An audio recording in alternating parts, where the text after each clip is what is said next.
Machine, pencil, cartography. With the ambition of creating an affirmative defense for human rights, we must study and comprehend what human rights endorsements are available. My preference is to discuss human rights arising from the Universal Declaration of Human Rights. Today I plan to discuss UDHR Article 15, which covers our rights to have a nationality.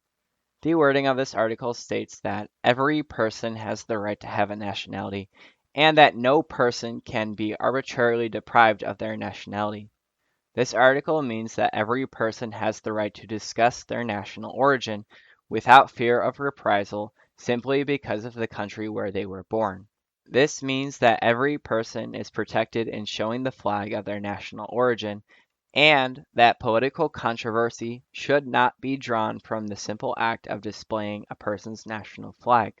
I have envisioned an example scenario where our rights to claim a nationality and our protections against arbitrary deprivation of our nationality might be relevant. Consider the example of an athlete who would like to represent their country in an international sporting event such as the Olympics. And suppose that our Olympic athlete gets involved in some controversy.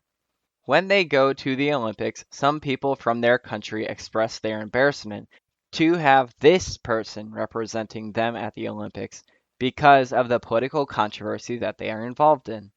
According to the United Nations Convention, this person is entitled to seek reasonable protections in displaying a flag of their national origin, and we should err on the side of protecting this person's right to express their nationality. It is reasoned that allowing popular opinion to arbitrarily deprive a person of their nationality is a draconian result that would disgrace this person and could violate their civil rights.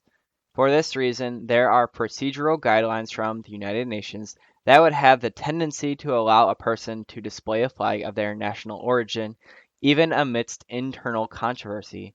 According to international convention, the rules of sportsmanlike conduct at an international sporting event protect a person's expression of their national origin, and this is considered to be legally protected territory.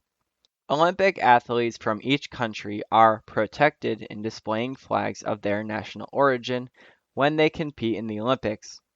People who come to support their country's athletes are also allowed to show their national flags as well, even while they are inside of a foreign country who was hosting the sporting event.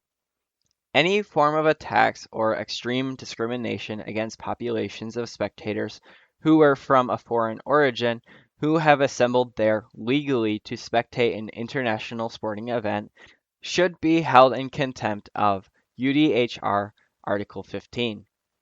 We should remember that we have a duty to respect and honor the rights of people who come from diverse national origins, and that this duty is not simply arising from some unwritten code of honor. Instead, the United Nations have written about this duty and have documented this duty in UDHR Article 15. Another example scenario that I have read about recently concerned people who were being accosted for displaying flags of their national origin because the simple act of displaying their country's flag was being described as obscene or offensive, even though this occurred inside of their home country. I would like to guarantee, as a matter of ascertainment, that as a result of UDHR Article 15, which makes the right to have a nationality a protected human right, the simple act of displaying a flag indicating your national origin and trivial acts demonstrating patriotism and pride in a person's country of origin should never be considered vulgar or offensive, especially not on arbitrary grounds, because every person has a natural right to do this.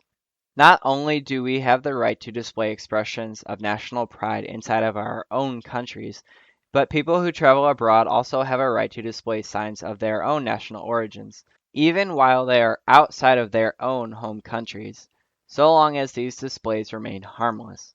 Finally, I would like to finish up with a disclaimer.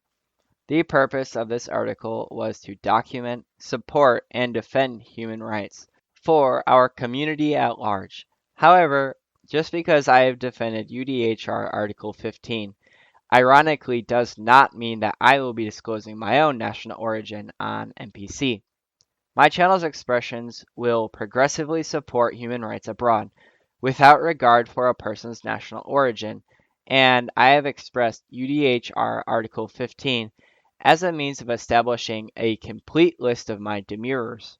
As a matter of educational privacy, I would prefer to keep my own national origin private, and not to express this information on NPC. Therefore, I will express that I will not share this information on this channel. I have completed this effort in part to document what my legal rights are, in preparation for my channel's future, and in preparation for my ability to survive in a climate of adversity. I should not fail to document what my rights are according to the law, as my work will definitely serve as a support vector to protect the integrity of my rights in the future. Thank you for listening to my discussion of human rights. This has been Machine Pencil Cartography, signing out.